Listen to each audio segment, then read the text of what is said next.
Lorsque l'actualité s'affole, suivez Le Point sur Métropole. Le Point, tous les matins à 8h30, reprise 1h30.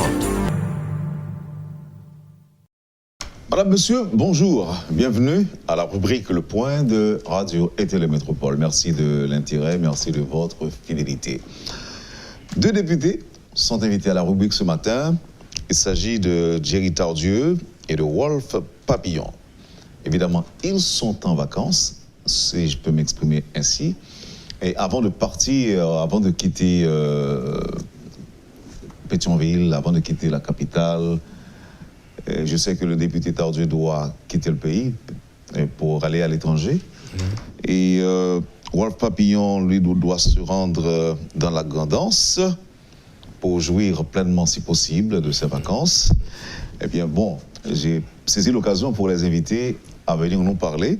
D'abord, on va essayer, au cours de cette interview, d'aborder le projet d'amendement qui a été conçu, travaillé, élaboré, préparé par une commission parlementaire, dont M. Tardieu, dont le député Tardieu était le président, et Wolf Papillon, lui, de son côté, qui est reçu ici à Métropole à plusieurs reprises, va aussi nous parler de ses réalisations, de ses projets et perspectives. D'abord, député Tardieu, bonjour, bienvenue à Métropole.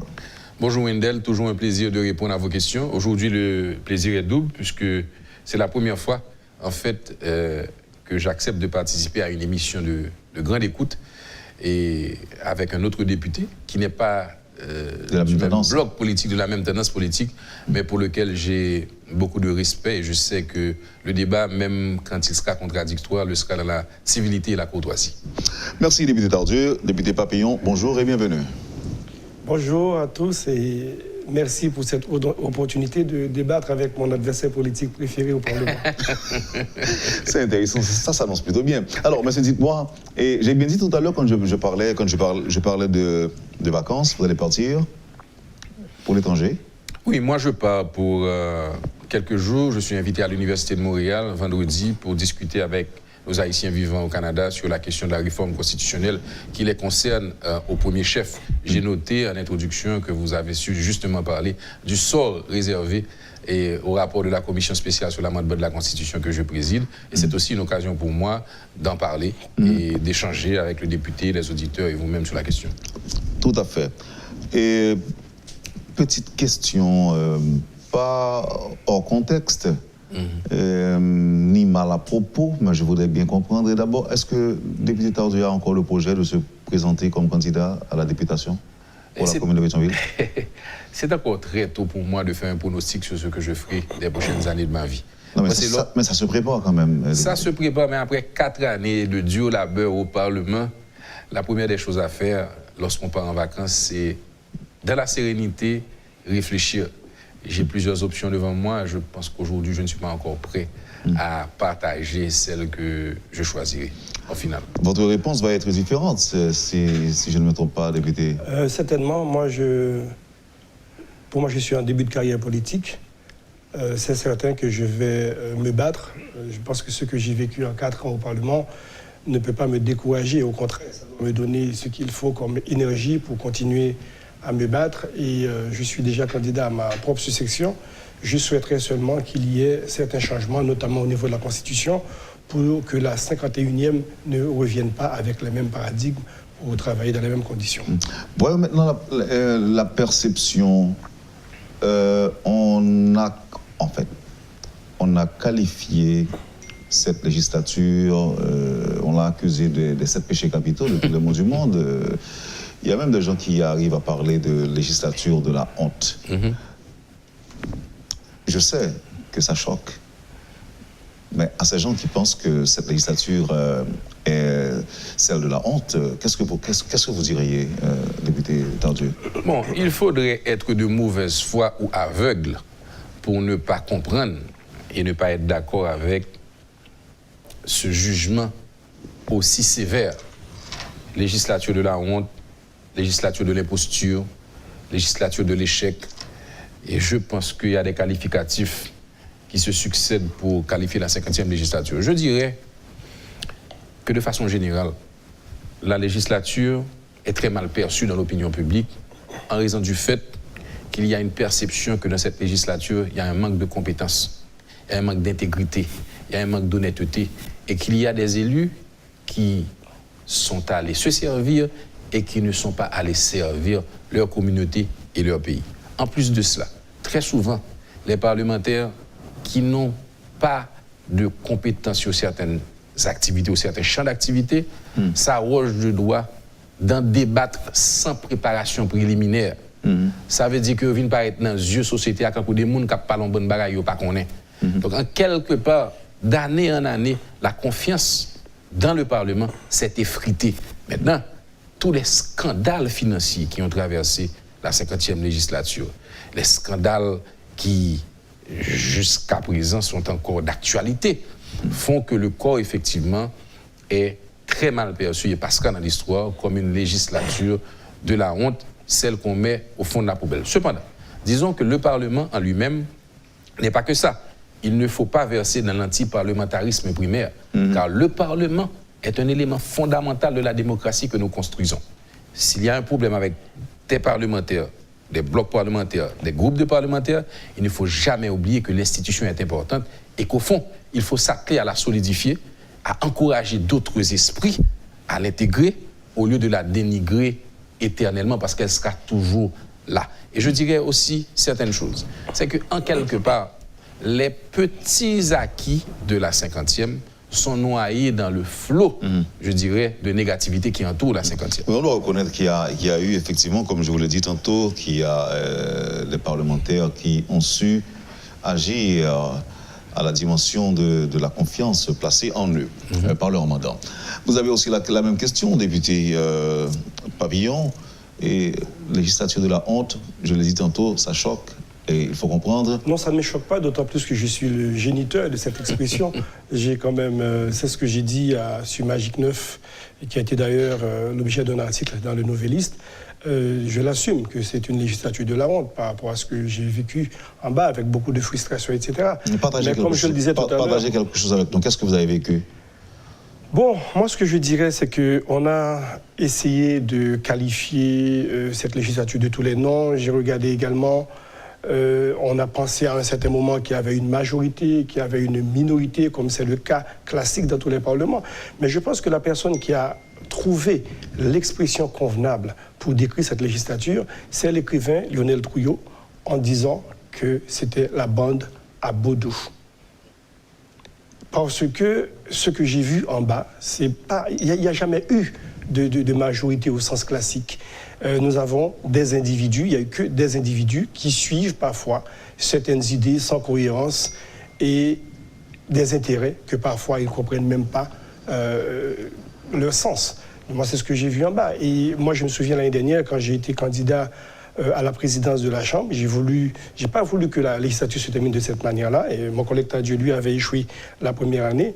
Et moi, j'ai souhaité me porter candidat. Moi, je comptais sur le soutien des collègues de l'opposition qui n'avaient jamais de très bons, j'ai envie de dire, de très bons mots à l'égard du président Bodo et une partie de la majorité APH.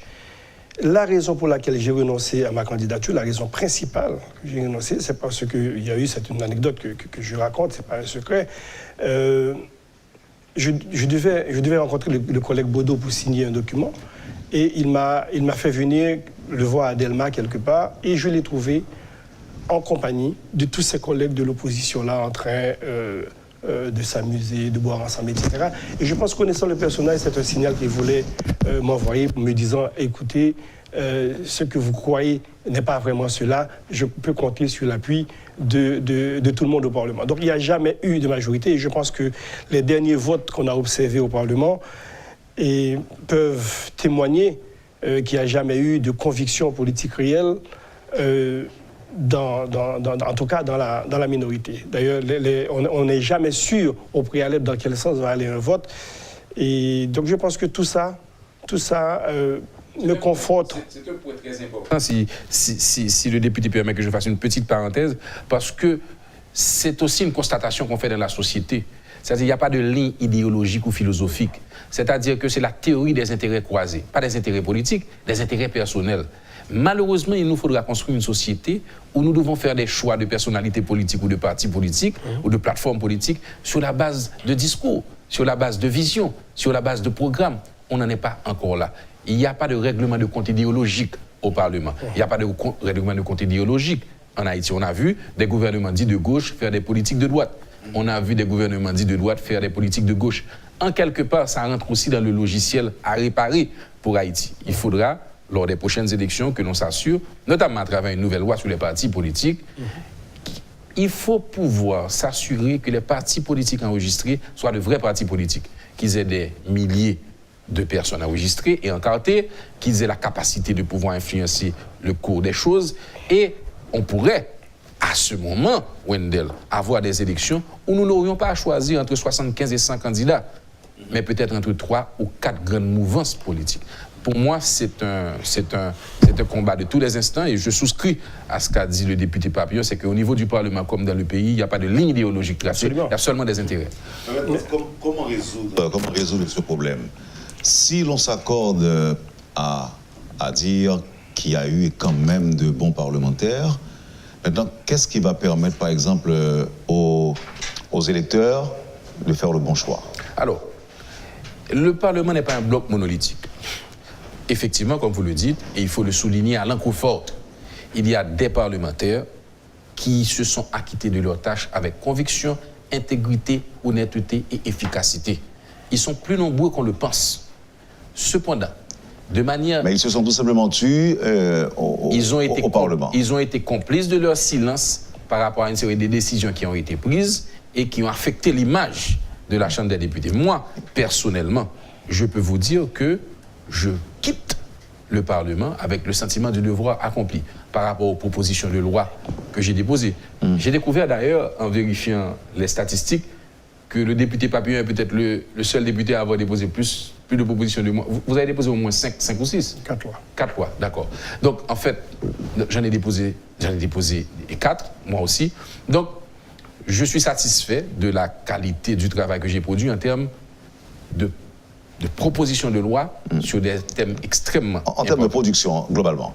En termes de production, globalement. Mais qu'est-ce qui empêche? Pourquoi est-ce qu'il n'y a pas eu un nombre important de lois à être votées par cette législature? Bon, il y a eu beaucoup de lois à voter. Maintenant, sur la qualité, il faut s'interroger. Moi, je parle de lois utiles et importantes. J'ai vécu une soirée mémorable où nous avons passé des heures à discuter d'une loi sur l'utilisation de l'emblème du croissant rouge. Qu'est-ce que ça a intéressé le peuple haïtien par rapport à tout problème que nous avons? Il y a un problème aussi de priorité. On ne peut pas faire... Non, mais qui leur décidé En conférence des présidents, tous les lundis, les 20 présidents de commission permanente et les présidents de bloc se réunissent et discutent de l'agenda. Il y a des députés qui ont des propositions de loi qui essayent d'imposer, et puis il y a un gouvernement qui a envoyé un projet de loi. Ça me tendait moi-même, et que ça me peut le monde entendre, c'est que gagner un conseil de loi qui est plus ou moins important, nous va occuper là on antiwa. Ça passe. Pour qui ça? Bon, c'est le cas. Je ne vais pas mes paroles là trop longtemps. Mais non. Je ne la parole. Je pas bien la parole. Oui, tout à fait. Moi-même, ça qui a attiré l'attention dans ça que nous sommes vivre là, c'est là, contrairement au collecteur Dieu, je ne pars pas avec un sentiment de devoir accompli, je pars avec un sentiment d'impuissance. Vous savez, moi, j'ai vécu le tremblement de terre à Port-au-Prince, et je pense que ce qui m'a le plus choqué dans le tremblement de terre, ce n'était pas les cadavres que je devais enjamber, ce ne sont pas les cris, c'est plutôt le sentiment d'impuissance quand on est là et qu'on ne peut rien faire. On ne peut pas aider. On ne peut rien faire. Et c'est ce que j'ai vécu, moi, au Parlement, c'est ce que j'ai enduré au Parlement, au point que j'ai parlé d'overdose la semaine dernière dans un tweet, parce que vraiment, je faisais une overdose du Parlement et j'ai dû me tenir un petit peu à l'écart. Ceci dit, je pense que... C'est curieux quand même d'entendre dire ça, alors que tout à l'heure, on dit qu'au début de carrière, ce qui laisse entendre que... Non, moi, je ne suis pas un découragé. Je suis peut-être un déçu, je suis un frustré, mais je ne suis pas un découragé.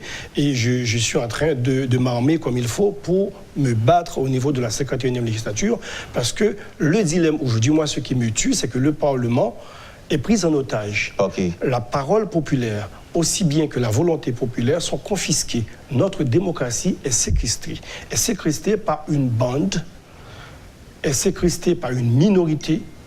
Quand je parle de minorité, je ne fais pas allusion du tout à la minorité dite de l'opposition, à une minorité de brigands. Le mot n'est pas trop fort.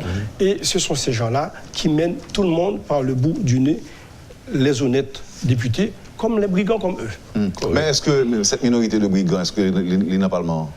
Tout à fait, je suis en train de me référer à eux, tout à fait. Et ces minorités, ça, à me penser, qui fait que proposition que nous avons fait sur l'amendement de constitution, pas même aller en débat. Parce qu'elle se situe au niveau de la conférence des présidents. Et je vais dire un bagage qui a étonné nous.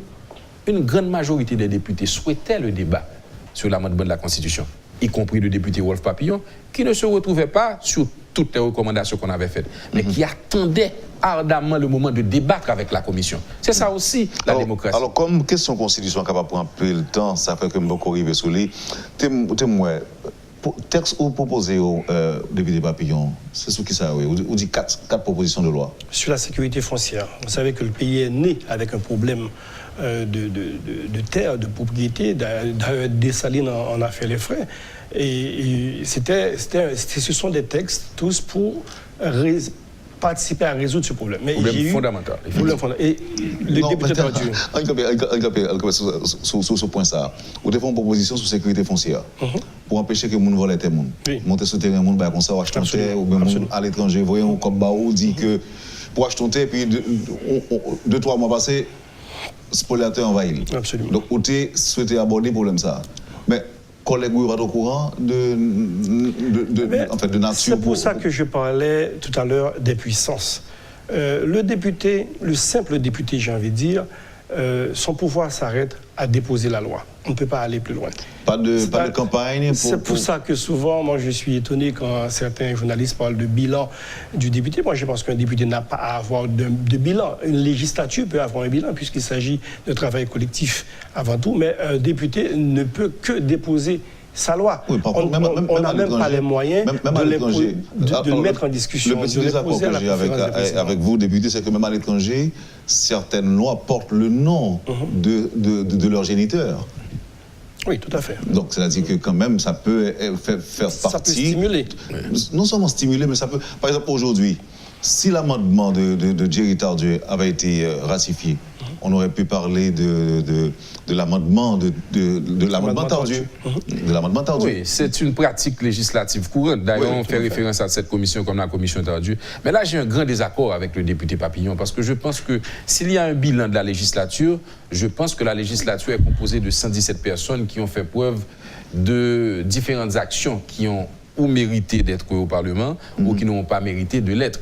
Moi, je crois, et je le crois de façon très, très, très soutenue et ferme, que nous pouvons parler de bilan pour chacun des députés. Moi, personnellement, j'estime que aller au Parlement, c'est d'abord contrôler l'exécutif et deuxièmement, c'est légiférer. C'est pour cela que j'ai tenu à déposer 4 propositions de loi, l'une sur la police nationale d'Haïti, l'autre sur la nationalité haïtienne, l'une sur l'introduction du crédit bail et l'une sur la gestion des institutions de microfinance. C'est un agenda législatif personnel pour lequel je me suis battu.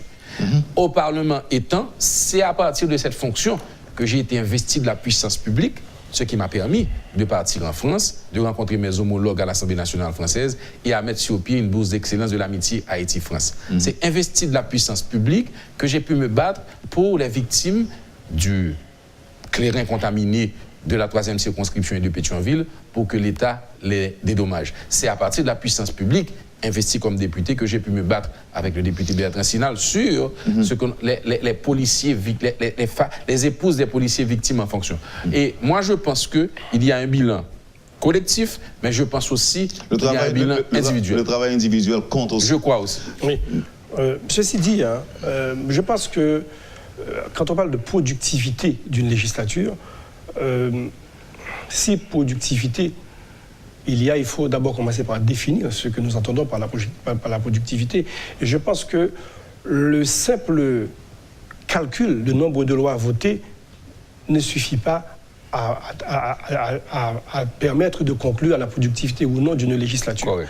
Et en termes numériques seulement, parce qu'il y a beaucoup de choses, vous savez, les journalistes se permettent n'importe quoi dans ce pays, et il y a beaucoup de choses qui se disent sur cette législature, dont de temps en temps je prends la défense, même si je reconnais qu'on aurait pu faire mieux, mais en termes de productivité, si on doit parler en termes numériques, je peux vous dire que parmi ces dernières législatures, la 50e législature est la législature la plus productive. Et en ce sens, je compare avec des chiffres. Je viens avec des chiffres pour vous dire que la 47e législature avait voté 36 lois. La 48e, qui était pour moi une des meilleures législatures qu'on a eues, elle a voté 38 lois. La 49e législature qui nous a précédés, en 4 ans, n'a voté que 15 lois et 4 conventions internationales. Nous en sommes à notre 50e loi, à la 50e législature. Ce qui donne cette sensation d'improductivité, c'est d'abord le réveil citoyen. Ou encore les scandales qui entourent votre travail aussi. Les scandales qui ont entaché la réputation de la 50e, mais en termes numériques, la 50e législature est la plus productive des législatures récentes du pays. Je voulais faire ce point. En termes qualitatifs, effectivement. Je vous laisse faire ce point parce que vous savez, les gens sont en train de se demander l'utilité du Parlement. On appelle même à la dissolution du Parlement. Tout à fait. Aujourd'hui, on m'a dit qu'il y a un journaliste qui anime une émission inqualifiable et insaisissable et également inclassifiable, chaque matin, et qui ce matin a demandé le retrait du Parlement pendant 5 ans au moins. Et moi, je pense qu'il faut se rappeler quand même que l'humanité n'a pas toujours connu ces institutions. C'est-à-dire les hommes ont vécu pendant des millions d'années sans ces institutions. Et c'était toujours celui qui a la plus grosse massue, celui qui parle le plus fort, qui avait raison. Et ce que les hommes ont compris il y a quelques siècles, finalement, relativement récemment dans l'histoire de l'humanité, c'est qu'on ne pouvait pas vivre en paix sans ces institutions. J'ai envie de vous demander, messieurs, une fois déposé la proposition, qu'est-ce que vous avez fait en termes de suivi? Est-ce qu'il n'y a pas eu de lobbying, de campagne auprès des autres collègues? Quand on dépose... Comme cela se fait dans d'autres pays pour... Non, quand on dépose une loi, ça se passe comme ça. On dépose la loi au bureau. D'abord, il y a 2 types de lobbying. Il y a un lobbying auprès de la conférence des présidents, donc les présidents siégeant à la conférence des présidents et les présidents des blocs politiques. Mais il y a un lobbying aussi avec les collègues parlementaires qui vont voter lorsque la loi, le projet de loi ou la réforme sera débattue.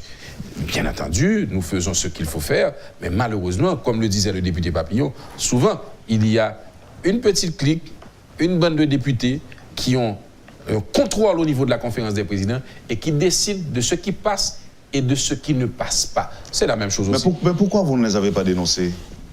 Mais c'était quelque chose que nous faisons depuis 4 ans. Et puis dénoncer pour dénoncer... Non, parce que le député Papillon a parlé tout à l'heure de minorité de brigands. Si vous siégez avec des brigands, vous risquez pas d'être faire complice aussi Moi, je le traduis de plusieurs manières. Non seulement je le dis ouvertement à la tribune au Parlement, je le fais beaucoup moins dans la presse parce que je pense qu'en tant que corps, il y a certaines choses qui doivent se régler à l'intérieur du corps. Vous savez, le Parlement n'est pas la seule institution qui va mal. L'Église va mal. Mais le jour où les prêtres, ou le jour où les évêques vont commencer à déblatérer leurs problèmes au grand jour et dans les stations de radio, comme c'est le cas aujourd'hui au Parlement, il n'y aura plus d'institutions religieuses dans le pays. Ce n'est pas que ça va... Les médias. C'est le secteur médiatique aussi, on peut le prendre comme exemple. On n'entend pas vraiment des journalistes dénoncer d'autres alors qu'il y a beaucoup de scandales. Des fois, il y a des choses qui se règlent à l'intérieur souvent. Allez-y, député. Les médias, je pense que ça va venir. Mais moi, j'ai exprimé mon désaccord d'abord en le disant à la tribune. J'ai exprimé mon désaccord en quittant mon bloc d'origine, l'APH, pour former un nouveau bloc d'équilibre dont on ne parle pas, puisque les gens ne parlent pas du bloc EPAN. Non. Vous ne représentez pas une force. Mais on est quand même plus nombreux que GPEP. Mais les gens ont voulu voir 2 blocs au Parlement. Ils ont voulu voir la majorité, qu'ils appellent à tort la majorité présidentielle, et ils ont voulu voir la minorité, à tort également, de l'opposition, parce qu'il n'y a pas d'opposition au Parlement. Avant de continuer, monsieur, quelle est votre lecture, ou encore comment vous analysez le comportement de vos collègues lors de la séance de ratification du Premier ministre Fritz William Michel? La mise à sac, le sabotage, bon, pas sabotage, mais disons, tout ce qui s'est passé, on se le rappelle, Oui. Des bancs détruits, les bureaux détruits, saccagés par des parlementaires. Alors, est-ce que ces images font honneur pas du tout. Pas du au tout. Parlement?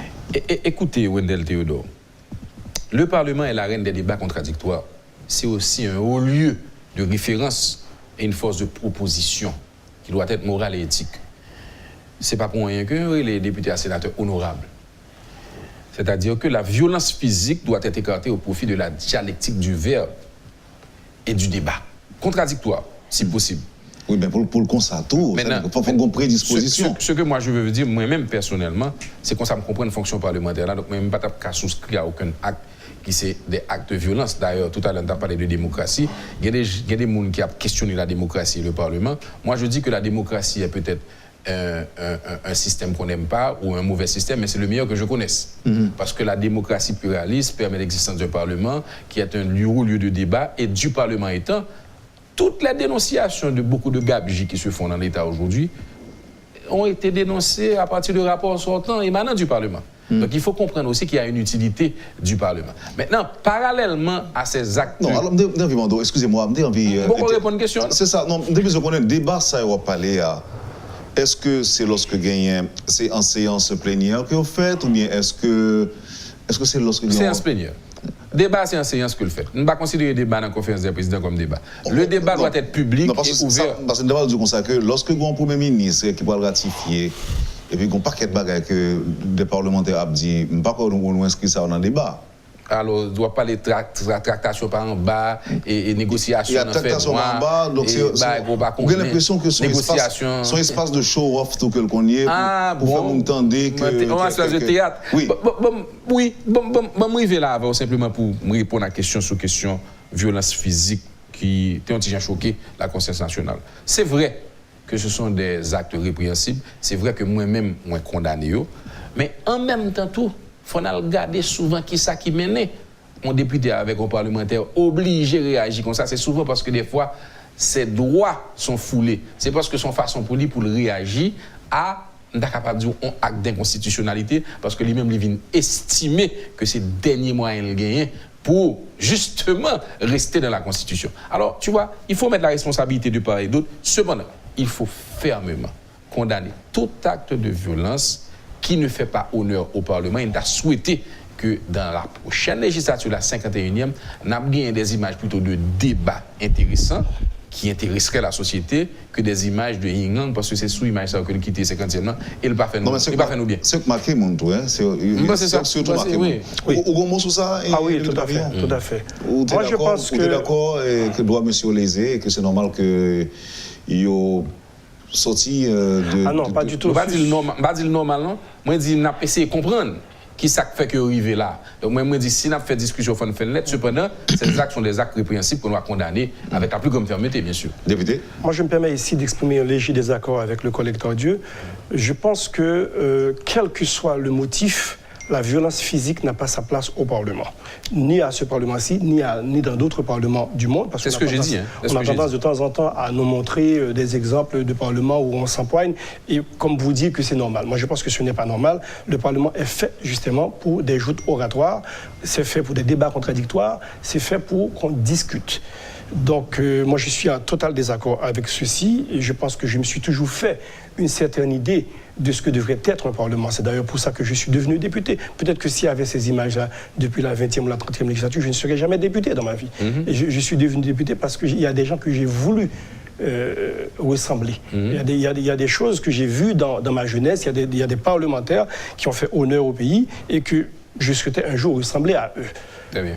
Donc il n'y a pas de modèle là. On n'offre aucun modèle aux générations futures. On soit d'accord là-dessus. C'est peut-être un des problèmes de ce pays. À tous les niveaux, il y a un manque de modèle. Et il y a une jeunesse qui est livrée à elle-même. Donc ça veut dire que, en fait, j'apprécie cette remarque, député, permettez que je vous le dise. Ce qui risque de se passer à l'avenir, les futurs parlementaires seront très violents aussi. Parce que si c'est ce qu'ils ont aujourd'hui comme modèle... Oui, si c'est l'image, ça a regardé... Moi, je pense que le problème vient du fait que nous avons fait 1986 avec beaucoup de fantasmes. Et un de ces fantasmes-là, c'était de penser que l'exécutif est foncièrement mauvais, et qu'il fallait, pour contrecarrer un exécutif trop puissant, mettre un Parlement tout puissant. Et les constituants de 1987 ont donné trop aux parlementaires, trop de pouvoir. La répartition du pouvoir est mal faite au niveau des entités de l'État et le Parlement est rempli d'intouchables. Et je pense qu'on ne peut pas faire une démocratie avec des intouchables. Et les parlementaires eux-mêmes n'ont pas eu l'humilité de s'auto-freiner à travers les règlements intérieurs, par exemple. Et donc moi, je pense qu'à défaut d'une nouvelle constitution, il faut impérativement modifier les règlements intérieurs pour arrêter de confondre impunité et immunité. Alors, dans la démarche qu'on a fait en député Tardieu, avec toute ma commission, les différentes rencontres, consultations et autres, tu as gagné, à partir de ça, comme tu as dit, d'accord, j'ai l'impression que tu as une brèche qui t'est ouverte pour qu'on rache quelques dents dans la bouche parlementaire en termes de pouvoir. Et. Ça, c'est une image qu'on utilise au même. Oui. Même comprendre ce que je veux dire. Très bien. Je dis non, le jambo. Ok, on a. Ça n'a pas dit, c'est que démarche nous, c'était rééquilibrer les pouvoirs. Nous, d'accord avec le député Wolf Papillon, nous avons une situation côté que le Parlement avait tous les pouvoirs en face d'un exécutif totalement démuni. Et en redonnant plus de pouvoir à l'exécutif, on voulait aussi le responsabiliser davantage. Ça veut dire que, avec la proposition que nous avons faite pour nous changer le régime politique là, que les mini-postes primature, l'exécutif a bien plus de pouvoir, mais il a bien plus de responsabilité dans le sens que le président de la République ne serait plus mineur. C'est une ineptie qu'un président de la République a fait défait dans le système qu'il a. Après 5 ans, il n'a pas de si aucun chèque pour l'État. Et puis il tourne la gale, il va regarder le blanc jeu, il va regarder, et puis il finit, tout le bagage correct. Ce n'est pas normal. Si on a cherché une société équilibrée, juste en démocratie cap marché, il faut responsabiliser le premier d'entre nous. Donc, effectivement, dans la proposition que nous avons faite, nous avons réduit le pouvoir parlement. D'ailleurs, nous avons demandé de réduire le nombre de parlementaires. Un député par arrondissement, un sénateur par département. Nous avons demandé retirer l'immunité en parlementaire qui n'en sac pas ça plus facilement. Nous demandons pour que un parlementaire qui a géré comme l'État, il obligé pas qu'à battre tête décharger même. C'est la Cour supérieure des comptes et du contentieux administratif qui peut faire. Nous demandons parce que pas oublier. Il va jamais passer dans député. Et pourtant, ou qu'a étonné, qui t'aime dire bagarre Wendel. Si c'est pour ça qu'on pas quitter là dans le débat. Et justement, si là dans le débat. Les batailles privées député. Si là qui t'aime dire. On prend pour ça. On tourne après. Pas oublier Phil Ponceau, mais c'est comme ça me dit député. Heureusement tu comprends. Lâcher quelques dents dans la bouche parlementaire, c'est ça veut dire ça lié. Réduire pouvoir. Mais des fois, il faut racheter un dent pour guérir maladie. Vous mettez l'autre. Vous suivez la rubrique Le Point de Radio et Télémétropole. Les députés Thierry Tardieu et Rolf Papillon sont nos invités. Merci de l'intérêt. À tout de suite, après la pause. Merci, madame, monsieur, de l'intérêt.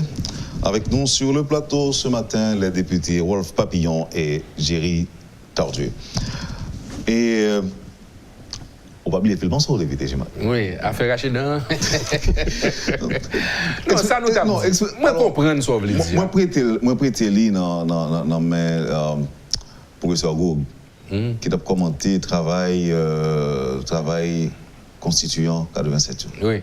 Donc, alors, moi-même, je vais dire en d'autres termes que gagner des limitations, c'est-à-dire que c'est réduit dans le pouvoir. Pourquoi ça nous regrette? C'est que quelque part, au niveau de Major Jean qui prend une décision bloquée, mise en débat de rapport ça, c'est qu'au fond, qui est-ce qui tape le grand bénéficiaire si vous avez voté amendement ça? Je pense que c'est le Parlement, je vais l'expliquer pour qui ça. D'abord, nous prenons toute revendication dans la rue et puis nous disons mettez-le pour nous traiter sur le champ institutionnel. Les prendre en débat. Quelles sont les propositions que nous avons faites, Wendel Théodore? Comme prévu d'ailleurs par la Constitution. Comme prévu par la Constitution. Pas aucun problème pour nous d'ailleurs gagner, qu'on aime parler en topécon avec député Papillon sur un pile point. Même qu'on ait un article en particulier, nous avons obligé de faire 4 heures de débat avec député Papillon. Mais c'est la beauté du débat parlementaire. C'est ça nous avons. Et s'il est fait, il a rejailli positivement sur le Parlement.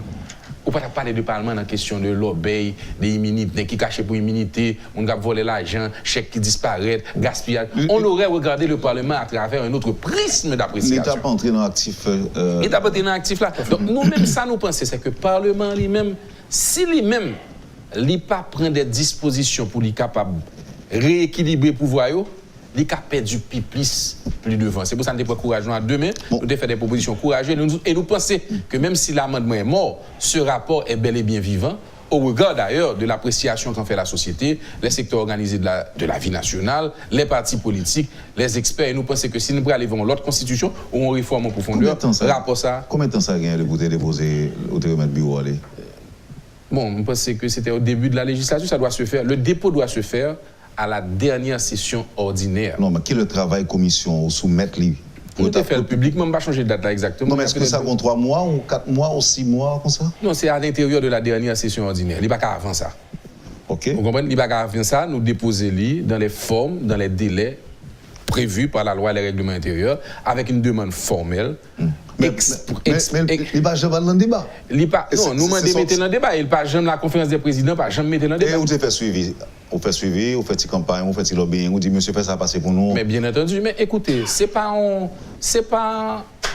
le président de la majorité ou de la c'est de l'APH, le président de la majorité, Wilson Hippolyte, député de Léogane, est monté au créneau publiquement pour demander la caducité de cette commission et de rentrer le rapport. C'est-à-dire que l'adversité à laquelle nous avons fait face, ce n'est pas une adversité cachée, c'est une adversité ouvertement exprimée et appuyée par d'autres députés, dont le député de Grande-Rivière-du-Nord, Jacques Julmis, qui aussi est monté et a appuyé les déclarations du député Hippolyte. Donc ça veut dire qu'il fait un bachar. Est-ce que c'est penser que vous pourrez prendre crédit, même genre qu'il y a d'autres parlementaires qui, dans le passé, étaient qu'on prend crédit de certaines lois que qu'on fait passer? Écoutez, pour parler le langage de la vérité, il y a un député de Collines dit l'autre jour, dans l'intervention que le fait, que tu as une opération Barry Dieu parce qu'il y a un pile de monde qui estime que on me prête des intentions d'être candidat au Sénat ou à la présidence, donc il faut un baril pour ne pas faire capital politique. Je trouve que c'est une aberration, c'est ridicule, c'est antipatriotique. Imaginez si à chaque fois pour le Parlement, tu votes une loi, et que vous regardez qui est-ce qui est le porteur ou la porteuse de cette loi, et puis vous vous barrez. Mettez-moi avec Wolf Papillon, les mêmes opinions par sous ça. Même moi, Jerry, hésiter pour le dire que vous barrez, Jerry, mais c'est public, c'est connu. Jerry donc là, on a raison, on t'a parlé tout à l'heure de la minorité de brigands, c'est ça? Tout à fait, mais ce n'est pas seulement Jerry Tradio qui est dans la même situation, plusieurs parlementaires dans la même situation. Moi, j'ai un ami moins qu'un des brigands dit que nous pas qu'à bailler Wolf Papillon crédit politique ça, nous pas qu'à quitter la loi monsieur a passé. Nous pas qu'à quitter la loi monsieur a passé parce que s'il passait monsieur parle trop et aura ton crédit politique. Donc c'est pas seulement c'est des mesquineries que nous voyons tous les jours. Mais même mais là nous en bas, excusez-moi, nous ambiance comme ça, même moi nous tout on a pris à plot regardez mais nous tout à l'heure là, j'ai été interrompu tout à l'heure lorsque je disais qu'il n'y avait pas de majorité ni de minorité, c'est des expressions qui sortent comme ça. D'ailleurs, majorité ou remarquez, si tu as une majorité, tu as une minorité, il faudrait que tu aies une cohérence dans le vote là. On remarque que parfois, où tel monde qu'on pensait qu'il voter à gauche, il votait à droite, et vice-versa. Non, mais non, ça sont pratiques parlementaires que les deux, de l'autre côté. Excusez-moi, député, vous arrivez avec là, on parlé de débat.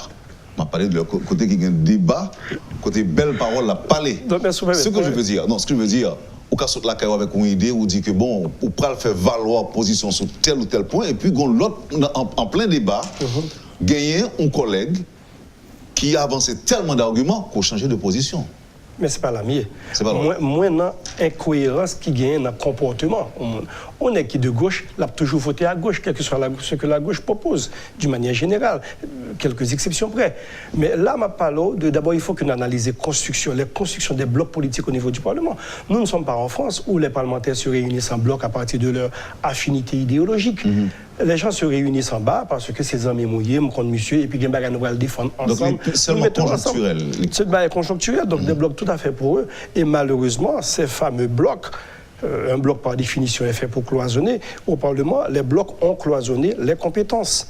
C'est-à-dire que tel collègue qui est dans la soi-disant opposition, parce que moi je précise, ça dit qu'il n'y a pas eu d'opposition au Parlement, tout comme dans la Ouche non plus. Il n'y a pas d'opposition.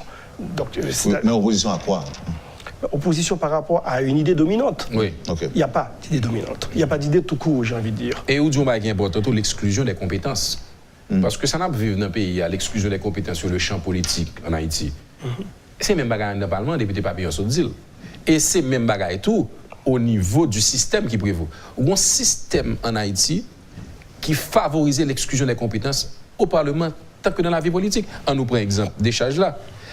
La décharge est une arme utilisée par le Parlement ou ceux qui ont les manettes au niveau de la commission bicamérale de décharge, qui ne fait jamais son travail, pour tenir en dehors de la politique des personnalités qui ont servi, qui peuvent être capables de servir encore, et pour tenir des personnalités aussi qui pourraient venir. Mais Wendell Théodore, si demain nous offrons un poste ministre, là c'est extrêmement difficile, oui, pour accepter. Nous comprenons pour qui ça? Parce que bien on va le grever d'hypothèque. Et deuxièmement, on ne pas combien de temps ministre. Et troisièmement, il n'y a pas traité les gens qui servent l'État bien ici. Il y a un bon monde qui servent l'État bien, pas de volet, qui est bien grevé d'hypothèque. Henri Bazin, ministre des Finances, décédé, un homme intègre, reconnu par tous comme étant un homme de bien, un homme de bon commerce. On est vendredi après-midi, il veut remettre l'État machine, samedi, le principe Bobolta, là, il fait maquette. Et bien, jusqu'au M. Mouri, famille, la bataille pour vendre des charges, il n'y a pas jamais de balayer, non? Donc ça veut dire qu'il y a un système d'exclusion des valeurs dans ce pays qui est réel au niveau du Parlement. Et on regarde que les gens qui ont pignon sur eux, les gens qui ont plus gros gorge, les gens qui parlent plus raide, ils n'ont pas nécessairement qui ont meilleure compétence. Est-ce que j'en ai dit là, nous pas envie de bailler conseiller de mon raison, les gens qui a posé cette question sur le rôle Parlement. C'est pour nous dire déjà, c'est pas une institution pas bon. Mais c'est ça la réponse. C'est le monde qui l'a donné. C'est la réponse. Oui, mais maintenant, quelle balise? Pour gagner l'élection. Par contre, qui pour gagner l'élection, mais il faut gagner l'élection. Non, balise. Il faut gagner l'élection qui fait encore, il faut gagner de nouveaux parlementaires. Non, mais il y a des balises. Il y a plein de leviers qui sont capables de jouer sur eux pour changer, pour offrir pays à l'autre Parlement. Il y a d'abord la révision constitutionnelle, quelle que soit la forme. Mais au niveau des balises pour celles et ceux habilités à servir, qui sont pensés que nous avons utilisé. Parce que même avant nous faire discussion ça déjà. C'est-à-dire que parce que nous joignons dans la consultation nationale là, nous nous demandons quelles sont les balises et les contraintes que nous pouvons mettre pour nous assurer d'avoir une représentativité de qualité. Il y a d'abord la Constitution. Il faut une meilleure répartition du pouvoir entre les différentes entités de l'État. C'est une première chose, pour éviter les abus également. La deuxième chose, c'est la loi électorale.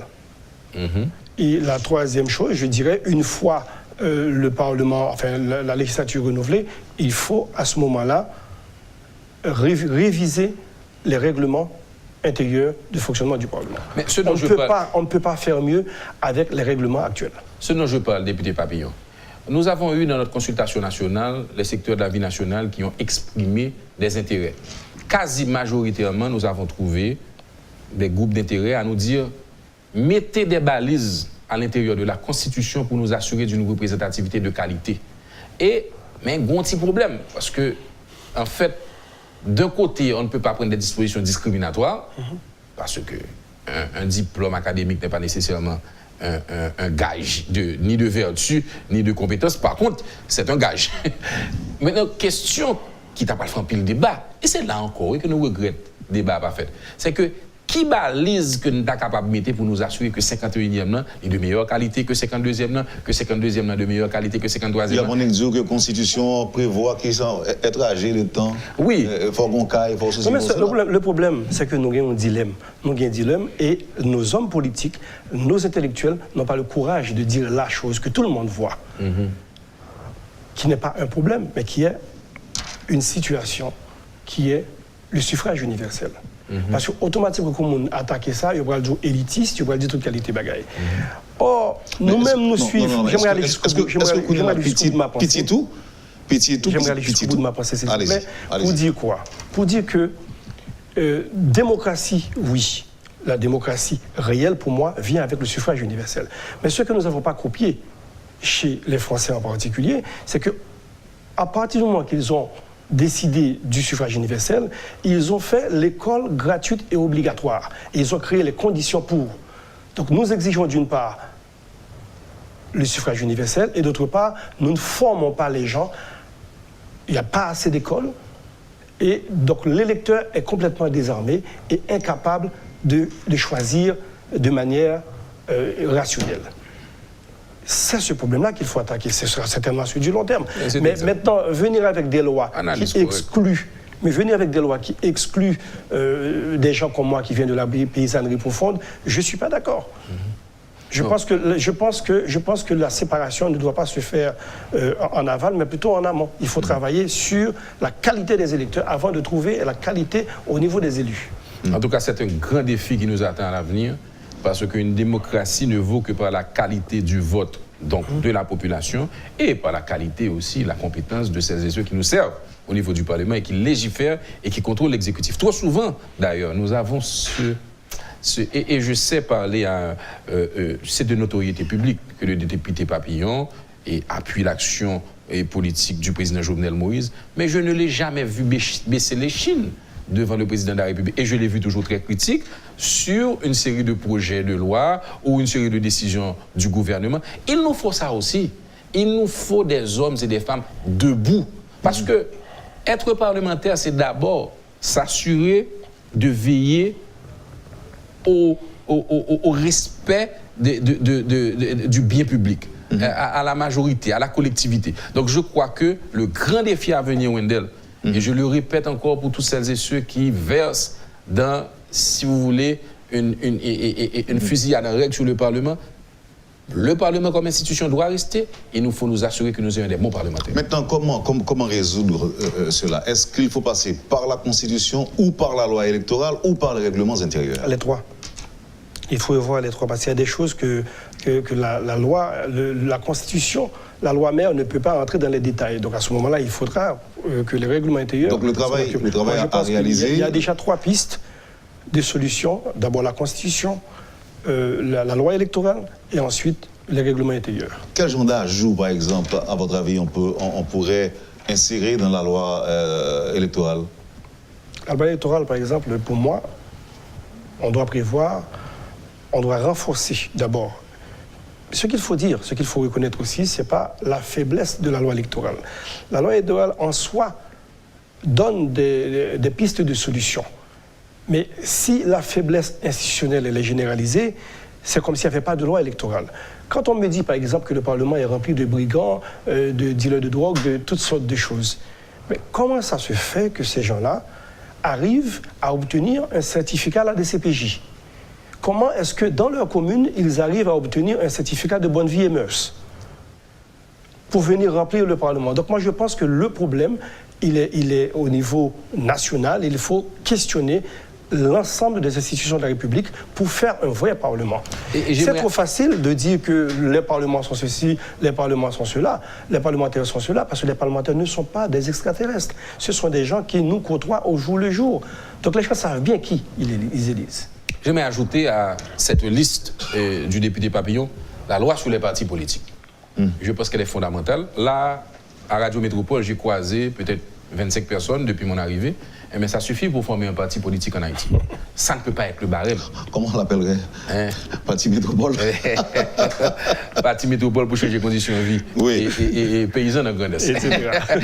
On a chaque mail, c'est mon dans le Sud-Est. Oui. Vous connaissez quelqu'un qui dit que tu es un prochain candidat au Sénat dans le Sud-Est? Vous posez une question, est-ce que je me pose au lycée? C'est vrai ou c'est? Mon abré. Alors, pour me retourner aux choses sérieuses, la loi sur les partis politiques, elle est fondamentale. Dans le sens que les partis politiques sont à la base de la démocratie et de la société que nous voulons construire. Et aujourd'hui, les partis politiques sont affaiblis, fragilisés, écartés, vassalisés et souvent inexistants que de nom. Il faut nous des partis politiques qui ont mobilisé jeunesse, qui ont mobilisé l'électorat, qui ont la clairvoyance de choisir les bons candidats parce qu'ils ont une responsabilité de eux-mêmes.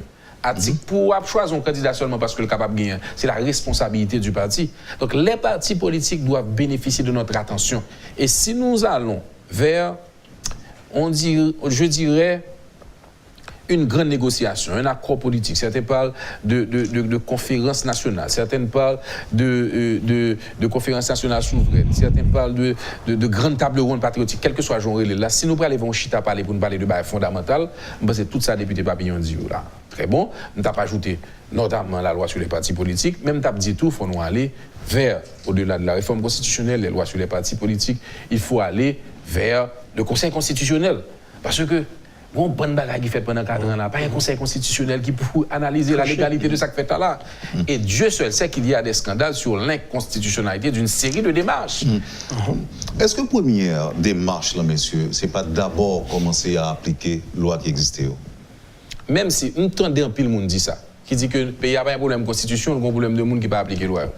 À ceci, je dis que c'est très mal comprendre les blocages induits par cette constitution. Ça n'a pas vivre là aujourd'hui.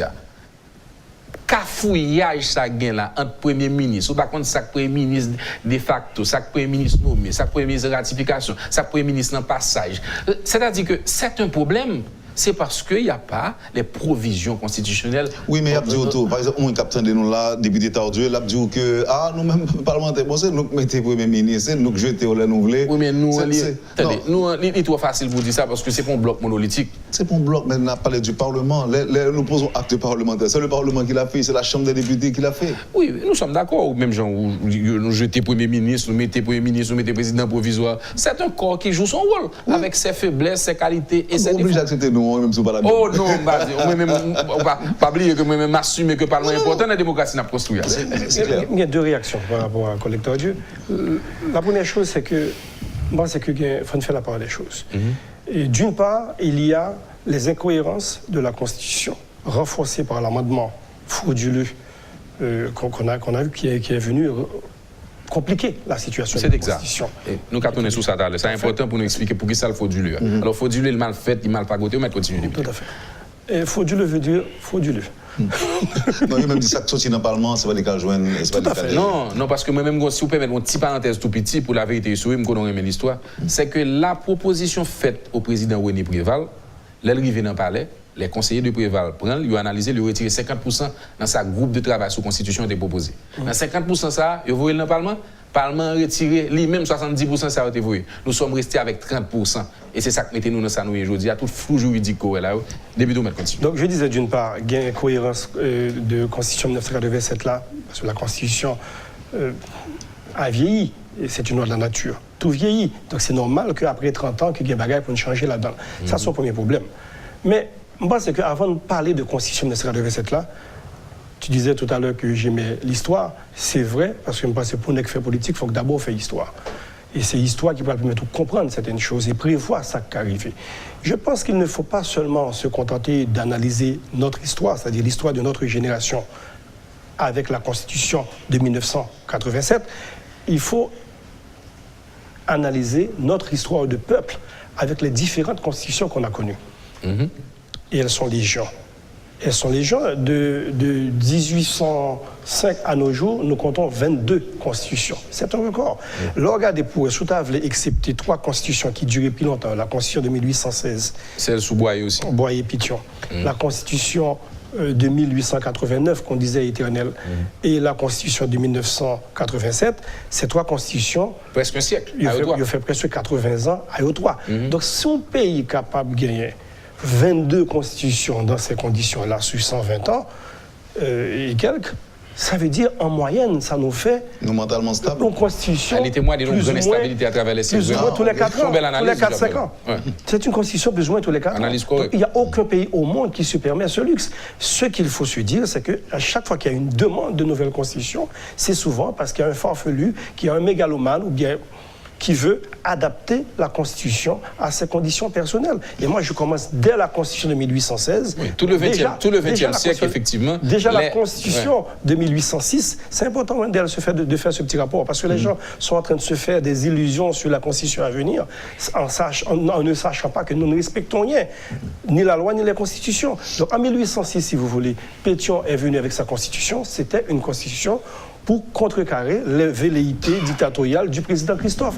En 1816, Pétion, qui avait fait un Sénat tout puissant en 1806 pour contrecarrer Christophe, s'est retrouvé à la place de Christophe, incapable de gouverner avec le Sénat qu'il avait lui-même créé dans sa constitution. Et Christophe, lui, a été fait une constitution monarchique. Sauf sa constitution impériale, royale, et... vous allez voir qu'en 1816, le même Pétion va introduire ce qu'on appelait à l'époque la Chambre des représentants des communes. Donc, c'est-à-dire la Chambre des députés actuelle pour contrecarrer le Sénat. Et ironiquement, vous allez voir qu'en 1843, ce sera cette chambre de députés-là qui va justement précipiter la chute de Boyer. Donc, il y a 3 régimes politiques expérimentés en très peu de temps dans un pays qui venait de, entre autres, d'avoir son indépendance. Et à chaque fois, sous Duvalier, au problème qu'en 57, Duvalier montait avec une constitution. En 71, il a besoin de mener petit comme président, il a changé pour introduire la majorité, etc., et changer la couleur du drapeau. Et en 63 d'abord, et puis en 71 après. Et Jean-Claude Duvalier, arrive en 71, et lui, il va changer la constitution pour introduire la primature. La primature, des gens ne le savent pas, mais la primature a été introduite par le changement, enfin la constitution votée en 1983. En fait, un petit point d'ordre historique aussi, mais contemporain. Oui. Parce qu'en 1987, quand on a voté cette constitution, et c'est pour alimenter aussi la réponse que je voudrais te faire pour justifier ma position aujourd'hui, qui est celle que nous avons besoin d'une nouvelle constitution. Si on avait un amendement sérieux, je serais d'accord. Mais malheureusement, tel n'est pas le cas. En 1987, nous avons voté une constitution dans l'euphorie, l'allégresse. Et il y avait une demande de démocratie. Il y avait une demande de démocratie. Mais le temps a changé. 31, 32, 33 ans sont passés. Aujourd'hui, il y a une demande de la société qui est beaucoup plus liée à la reddition de comptes, à la transparence, à la gouvernance. Maintenant, il faut prendre des dispositions à l'intérieur de notre Constitution aussi pour nous assurer que le pouvoir judiciaire soit réellement indépendant, pour nous assurer qu'on ait un commissaire, que le commissaire du gouvernement soit remplacé par un procureur de la République, mais qui a un statut spécial qui peut distribuer la justice aveuglément. Il faut aller voir toute une série de dispositions qui doivent permettre, à travers les lois d'application dont parlait le député Papillon, que la justice soit plus solide et que la revendication populaire, qui doit toujours être le motif de nos actions politiques et publiques, soit respectée. Je suis désolé de te contredire, collègue, mais c'est pas la première fois. les demandes actuelles de plus de justice, de transparence, de lutte contre la corruption, c'était nos revendications de 1987. Nous avons fait fausse route dans la pratique. Rien ne nous permet d'espérer qu'en changeant la Constitution, on va résoudre ces problèmes. Non, c'est évident. En 87, nous-mêmes, ce que nous fait, c'est l'exclusion. En 87, c'était Macoute Paladan. Et je parie qu'aujourd'hui, si nous avons une Constitution... Et diaspora pas là dedans. La double nationalité n'était permise sous aucun prétexte en 87. Il y avait beaucoup d'exclusions. Si en 87, nous avons dit Macoute Paladan, je dis à me parier que si nous avons une Constitution là, on parle de des gens qui prennent le dos, Petro-Caribé pas là-dedans. Oui, mais c'est ça que nous fait toute vie. Mais sauf que moi, ça, moi, je me dis pendant que je comprends. Pas oublier, député, d'abord, il faut finir. Deuxièmement, on va le parti, on risque de rater Volou. Permettez-moi de me poser des questions. C'est ça. Et travail, ça, oui. Travail, où j'ai fait. Ça passe, il est perdu. Alors, le travail. L'étoile dans la poubelle ou pas? Au contraire, si nous avons une grande satisfaction au niveau de la 50e, pas oublier, nous avons une double mission. Le président Choiseul Chancy, auquel je rends hommage d'avoir pris l'initiative de mettre en place cette commission, nous avait demandé 2 choses. D'abord, de consulter tous les secteurs de la vie nationale pour que proposition d'amendement, c'est pour que soutienne dans le Parlement. Et la deuxième chose, c'était de travailler avec les experts pour produire les recommandations. Et bien, qui ça nous réalisé? Dès lors que nous avons amendement prendre l'eau, nous avons réuni dans une table ronde de haut niveau tous les acteurs de la vie nationale, tous les partis politiques, les experts dans la Constitution. Et ce que nous avons remarqué, c'est qu'il y a un consensus national, qu'un document produit par une commission parlementaire va servir de base à quelle que soit la réflexion sérieuse sur la Constitution qui aura lieu dans les mois et dans les années à venir. Très bien. Et ça, c'est au moins quelques éléments de satisfaction. Alors, avant de poser, député Papillon, même question par rapport à notamment proposition de loi sur... Cadastre? Non, c'est pas cadastre, c'est problème foncier. Et, avant de me connaître, est-ce que là, dans la poubelle, qui te me dit nous que il y a un auditeur qui dit pour me demander nous rapidement question ça pour lui. Pour qui ça, il n'y a pas jamais pensé, pourquoi n'a-t-on jamais pensé à identifier et punir l'auteur de la falsification de la Constitution 87 ou encore de l'amendement? La même impunité habituelle qu'on dénonce aujourd'hui. C'est pour ça que je dis que nos revendications en 1987 étaient les mêmes qu'aujourd'hui. On n'a pas avancé d'un pouce. Ok. Maintenant, travail oral, il va y avoir dans la poubelle. Non, pas du tout. C'est comme travail traduit. Parce qu'on nos réflexions intellectuelles fin faite, on idée fin jaillit, on ne tue pas les idées. Et je pense que la démarche du collègue traduit... Est-ce que vous pensez qu'avec le départ de ce que vous appelez les brigands du Parlement, ça va ouvrir la voie à le possible... Ceci dit, je suis pessimiste sur une chose. Il faut quand même se dire que statistiquement, il y a moins de 15% d'une législature qui retourne. C'est-à-dire il y a 15% des députés qui vont être réélus. Et c'est malheureusement parmi les brigands souvent. Oh, ok. Parce que moun sa c'est au gain l'argent dans l'élection. Il fait bruit en pile. Et c'est eux-mêmes qui ont moyen dans autour pour contenter les différents électeurs qui ont même satisfait de 1000 goudios. Donc des gens comme Jerry Tardieu, des gens comme moi, je pense qu'il faut nous prendre pour des... Même moi, je suis un accident électoral. Je ne pense pas que nous correspondons vraiment à profil que le peuple haïtien a cherché pour vous à le représenter. Nous sommes des députés qui pas chez Port-au-Prince, qui n'ont communiqué tout le temps, qui n'ont pas de pour le bail, qui n'ont pas de l'argent. Donc ça peut vous faire avec. Donc ça, c'est une négociation qu'on a faite. Député n'a pas servi. Député, négociation qu'on a faite pour le Premier ministre voter ou même pour jeter le Premier ministre, ça. Moi, bien content qu'on vienne ce sujet avec moi. Même s'il ne va pas souligner, non? Tout à fait. Mais je serai très bref également. Le où on bagaille pour faire passer dans la Chambre des députés, on n'a pas besoin de 116 députés. On a besoin de 60 députés pour imposer volonté. Donc, même en termes économiques, si on a besoin de 60 députés, pour qu'ils soient pas perdre du temps avec des députés coriaces, tant que Rolf Papillon, des sénateurs, tant que Dumont, ou bien Tardieu. On pourrait attaquer les maillons faibles de la chaîne et les 60 députés, vous allez les trouver très, très vite. Donc, moi, je n'ai jamais été exposé à la corruption à la Chambre des députés. Ça n'a pas jamais traversé l'idée au monde. Vous n'avez pas jamais privé sous. Donc, même pour question de partage de responsabilité autour, par exemple, il faut qu'on mette mon port, ça va jamais arriver? Non, moi-même pas, ça va jamais arriver, malgré ma proximité, parce que moi, je sais que le courage politique, ça existe. Et moi, je parle de courage politique quand je dis publiquement aujourd'hui que je soutiens un président qui est décrié, un président qui est en difficulté. Je dis que je soutiens l'action gouvernementale et je pense que la République a mieux à gagner avec quelqu'un qui assume sa position politique que moun cap la lose, cap fait quoi on côté et puis il a voté en l'autre bord. Même vote moi est cohérent par rapport à mon discours politique. Par rapport à votre position, conviction. Monsieur, merci infiniment. On a des questions. Bon, ça me remercier les députés. Je pense que l'exercice nous fait matin intéressant. Il montre que capable de civilité, courtoisie, un échange productif entre deux députés qui ne sont pas nécessairement retrouvés dans la même position.